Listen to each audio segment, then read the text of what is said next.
தம் இனத்திற்காக மட்டுமின்றி சிதறி வாழ்ந்த கடவுளின் பிள்ளைகளை ஒன்றாய் சேர்க்கும் நோக்குடன் அவர்களுக்காகவும் இறக்கப் போகிறார் என்று இறைவாக்காக சொன்னார். யோவான் 11:52. இந்திய இறைவார்த்தையோடு குதுகார் சொந்தங்கள் அத்தனை பேருக்கும் அன்பு வணக்கம். நான் உங்கள் ஷீபா ஜான். நான் இறை ஆசிரியருடன் சந்தோஷமா இருக்கிறேன்.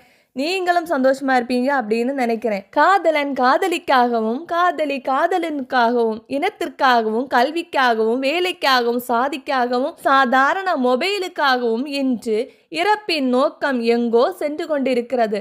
ஆனால் நம் இறைமகன் இயேசு தாம் எதற்காக இறக்கப் போகின்றார் என்பதை இறைவாக்குரைக்கின்றார்.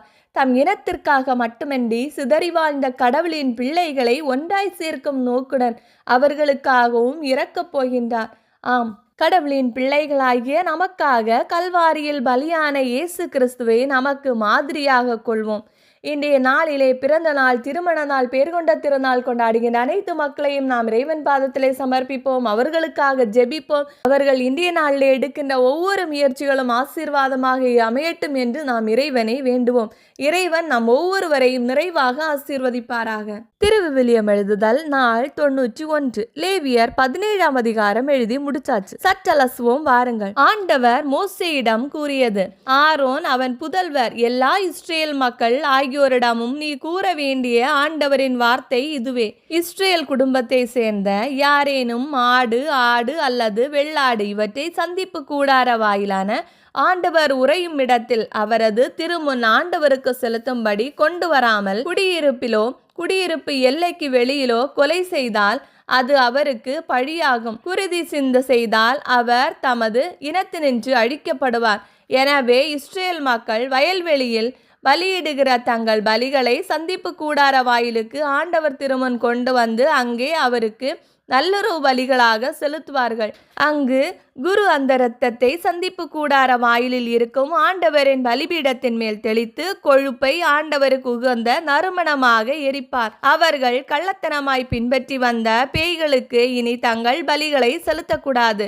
இது அவர்களுக்கு என்றுமுள்ள நியமமாகும். எனவே நீ அவர்களிடம் கூற வேண்டியது: இஸ்ரேல் வீட்டாரிலோ அவர்களோடு தங்கும் அந்நியர்களிலோ யாரேனும் எரிபலி செலுத்தினால் அதனை சந்திப்பு கூடார வாயிலில் ஆண்டவருக்கு செலுத்தும்படி கொண்டு வராவிடில் அவர் அவரது இனத்தவருள் இராமல் அழிக்கப்படுவார். இஸ்ரேல் குடும்பத்தாரிலும் உங்கள் நடுவே தங்கள் அந்நியரிலும் ஒருவர் குருதியை அருந்தினார்.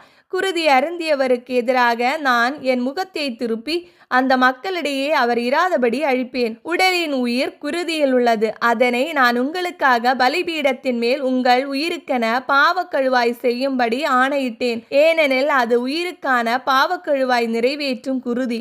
எனவே தான் இஸ்ரேல் மக்களுக்கு சொன்னேன்: உங்களில் ஒருவரும் குருதியை அருந்த வேண்டாம், உங்களிடையே தங்கும் அந்நியரும் அருந்த வேண்டாம்.